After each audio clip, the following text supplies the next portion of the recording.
अगर आपको ठंड बहुत ज़्यादा लगती है, आपके बाल खुरदरे हो गए हैं, आपकी जिल्द खुरदरी हो गई है, खुश्क हो गई है, आपको कब्ज़ का मसला रहने लग गया है, आपका जिस्म हर वक्त थका-थका फ़ील करता है, तो हो सकता है आपको एक बीमारी हो जिसको हाइपोथायरायडिज़्म कहते हैं। हाइपोथायरायडिज़्म एक बीमारी है जो एक गले में मौजूद गदूद की वजह से होती है। गले में एक गदूद होती है जिसको थायराइड ग्लैंड कहते हैं। ये थायराइड ग्लैंड एक केमिकल पैदा करता है जिसको थायरॉक्सिन कहते हैं, और वो थायरॉक्सिन आपके पूरे जिस्म में जितने भी केमिकल रिएक्शंस हो रहे होते हैं, जिनसे आपको ताकत मिल रही होती है, जिनकी वजह से आपका जिस्म काम कर रहा होता है, उन्हें रेगुलेट करता है। जब ये गदूद काम नहीं करेगी तो थायरॉक्सिन की कमी हो जाएगी। जब थायरॉक्सिन की कमी हो जाएगी तो आपके जिस्म के सारे केमिकल रिएक्शन स्लो डाउन हो जाएंगे। मेटाबॉलिज्म जिसको कहते हैं वो आहिस्ता हो जाएगा। अब उसके आहिस्ता होने की वजह से आपके जिस्म में ये सारी अलामात आना शुरू हो जाती है। कब्ज होना शुरू हो जाती है, जिल्द खुरदरी हो जाती है, बाल खुरदरे होना शुरू हो जाते हैं, हर वक्त आपके जिस्म में थकावट रहती है, नींद बहुत ज्यादा आती है। अगर कोई फीमेल पेशेंट हो तो उसको माहवारी कम हो जाती है, मेंसेस कम होना शुरू हो जाते हैं, भूख आपकी कम हो जाती है क्योंकि आपके केमिकल रिएक्शन स्लो हो गए, और वजन आपका बढ़ना शुरू हो जाता है क्योंकि आपके जिस्म में ज्यादा ताकत इस्तेमाल ही नहीं हो रही। नाखून खुरदरे हो जाते हैं और जल्दी टूटना शुरू हो जाते हैं, हड्डियों में कमजोरी आ जाती है। अब आते हैं इसकी कॉजेज की तरफ कि हाइपोथायरायडिज्म क्यों होता है। हाइपोथायरायडिज्म की बहुत सारी वजूहात हैं, लेकिन एक बड़ी वजह ऑटो इम्यून हाइपोथायरायडिज्म है। इसका मतलब यह है कि आपका अपना कुव्वत मुदाफत थायराइड ग्लैंड के खिलाफ हो जाता है, थायराइड ग्लैंड को खराब करना शुरू कर देता है, जिसकी वजह से थायरॉक्सिन की उस केमिकल की कमी हो जाती है जिसने आपके जिस्म के सारे केमिकल रिएक्शंस को कंट्रोल करना। फिर उसके बाद एक केमिकल होता है जिसको आयोडीन कहते हैं। अगर आपके जिस्म में आयोडीन की कमी हो जाए तो उसकी वजह से भी हाइपोथायरायडिज्म हो जाता है, क्योंकि आयोडीन आपको चाहिए होता है थायराइड ग्लैंड के इस गदूद के काम करने के लिए। अगर आयोडीन की कमी होगी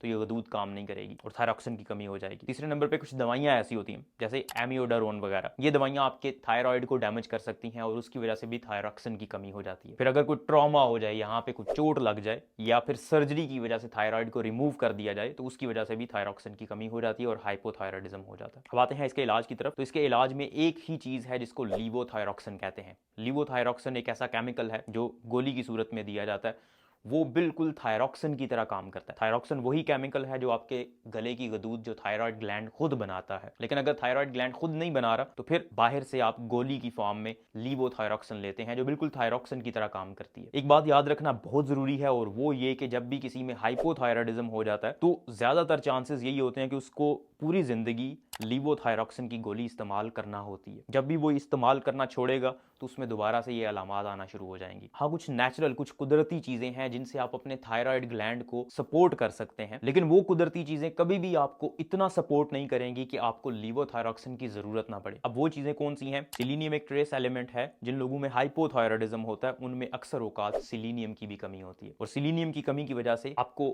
हड्डियों का मसला हो सकता है, आपको दिल का मसला हो सकता है, आपकी कुव्वत मुदाफत कमजोर हो सकती है। इस सिलीनियम की कमी को पूरा करने के लिए आप सिलीनियम रिच फूड इस्तेमाल कर सकते हैं, मतलब ऐसी खुराक खा सकते हैं जिसमें सिलीनियम ज्यादा होता है। और वो कौन सी खुराक होती है? डेयरी प्रोडक्ट्स के अंदर, चीज में, बटर में, गोश्त के अंदर जो ग्रास फेड बीफ होता है उसके अंदर सिलीनियम अच्छी मिकदार में होता है, वो आप इस्तेमाल कर सकते हैं। दूसरे नंबर पे प्रोसेस्ड फूड्स हैं, मतलब वो खुराक जिसको प्रोसेस किया होता है, जैसे आटा, चावल, ब्रेड, केक, बन, रस, ये सारी चीजें प्रोसेस्ड होती हैं। इनका इस्तेमाल आप जितना ज्यादा करेंगे आपके जिस्म में सोजिश उतनी ज्यादा होगी, और जितनी ज्यादा सोजिश होगी आपका थायराइड उतना ही कम काम करेगा। इसलिए आपको सोजिश को कम करने की जरूरत होती है, और सोजिश को कम करने के लिए प्रोसेस्ड फूड का इस्तेमाल आपको कम से कम करना है। तीसरे नंबर पे विटामिन B12 है। जिन लोगों में हाइपोथायरायडिज्म होता है उनमें अक्सर औकात B12 विटामिन की भी कमी होती है, और B12 विटामिन पे मैंने एक कंप्लीट वीडियो बनाई हुई है कि B12 विटामिन की कमी की वजह से कौन सी अलामात आती हैं। उसमें भी यही जिस्म दर्द करता रहता है आपका, आपके आसाब कमजोर हो जाते हैं, आपके हाथों और पाँव में जलन होना शुरू हो जाती है। तो B12 की कमी को पूरा करने के लिए सप्लीमेंट्स भी होते हैं, लेकिन कोई भी सप्लीमेंट लेने से पहले आपको अपने डॉक्टर से जरूर बात कर लेनी चाहिए, क्योंकि अक्सर सप्लीमेंट्स ऐसे होते हैं जिनके नुकसान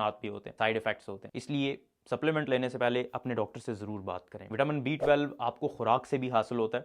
पोल्ट्री जितनी भी प्रोडक्ट्स होती हैं, एग के अंदर मौजूद होता है, चीज़ के अंदर मौजूद होता है, जो बीफ होता है या गोश्त जो होता है उसके अंदर भी B12 अच्छी मिकदार में मौजूद होता है। चौथे नंबर पे प्रोबायोटिक्स का इस्तेमाल है। प्रोबायोटिक्स ऐसी खुराक होती है जिसके अंदर जरासीम मौजूद होते हैं, लेकिन वो जरासीम आपकी सेहत के लिए, आपकी आंतों के लिए फ़ायदा बख्श होते हैं। देखिए, जब किसी को हाइपोथायरायडिज्म होता है तो उसका निज़ाम जो डाइजेस्टिव सिस्टम है वो मुतासर हो जाता है। आंतों के अंदर उस तरह से मोटिलिटी नहीं रहती, खुराक इतनी जल्दी हजम नहीं होती, उसकी वजह से आपके पेट के जरासीम भी डिस्टर्ब हो जाते हैं, और उनको ठीक करने के लिए आपको प्रोबायोटिक्स चाहिए होते हैं। प्रोबायोटिक्स के अंदर लस्सी आ जाती है, दही आ जाता है, चीज़ आ जाती है उनके अंदर, क्योंकि ऐसे जरासीम ऑलरेडी मौजूद होते हैं जो आपके पेट के लिए ठीक होते हैं। तो इसलिए अगर आप इनका इस्तेमाल करते हैं, प्रोबायोटिक्स का इस्तेमाल करते हैं, तो आपका पेट कुछ बेहतर हो जाएगा, तो आपके पेट की अलामात बेहतर हो जाएंगी। पांचवें नंबर पे गाइट्रोजन्स हैं। गाइट्रोजन्स ऐसी फूड है, ऐसी खुराक है जिसके अंदर ऐसे केमिकल्स मौजूद होते हैं जो आपके थायराइड को खराब कर सकते हैं, डिस्टर्ब कर सकते हैं। सब्जियों में पालक, गोभी, बंद गोभी, फलों में स्ट्रॉबेरी, आड़ू और खुश्क मेवाजात के अंदर चिलगोजे, ये ऐसी चीजें हैं जो गाइट्रोजन्स हैं। मतलब अगर आप इनका इस्तेमाल ज्यादा करेंगे तो आपके थायराइड को ये मुतासर कर सकते हैं, लेकिन जितना हम नॉर्मली अपनी जिंदगी में इनका इस्तेमाल करते हैं उनके इस्तेमाल से इतना ज्यादा प्रॉब्लम नहीं होता। उम्मीद है आपको ये वीडियो पसंद आई होगी। इस वीडियो को लाइक करें, इस चैनल को सब्सक्राइब करें ताकि इस तरह की मजीद इंफॉर्मेटिव वीडियोस हम आप तक पहुंचाते रहें।